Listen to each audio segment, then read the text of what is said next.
മാതാപിതാക്കൾ എത്തിയില്ലെങ്കിൽ ഇനി ആ പെൺകുഞ്ഞിന് സർക്കാർ രക്ഷിതാവാകും.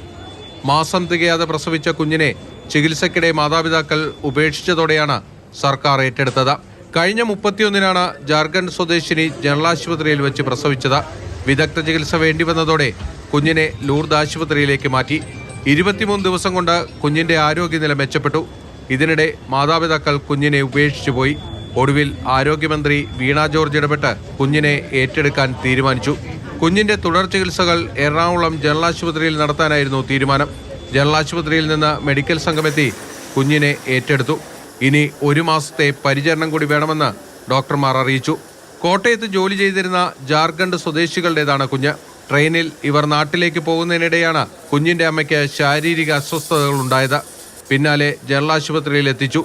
പ്രസവം നടന്നു. അണുബാധയുണ്ടായിരുന്നതിനാൽ അമ്മ കുറച്ചു ദിവസം ആശുപത്രിയിൽ തുടർന്നു. ഇവിടെ നിന്ന് ഡിസ്ചാർജ് ആയെങ്കിലും ഇവർ കുട്ടിയെ ഏറ്റെടുക്കാൻ ലൂർദ് ആശുപത്രിയിൽ എത്തിയില്ല. ദമ്പതികൾ നാട്ടിലേക്ക് മടങ്ങിയെന്നാണ് വിവരം. കുട്ടിയെ ഏറ്റെടുക്കാൻ മാതാപിതാക്കൾ വരുമെന്ന പ്രതീക്ഷയിൽ തന്നെയാണ് സർക്കാരും. മാതൃഭൂമി ന്യൂസ്, കൊച്ചി.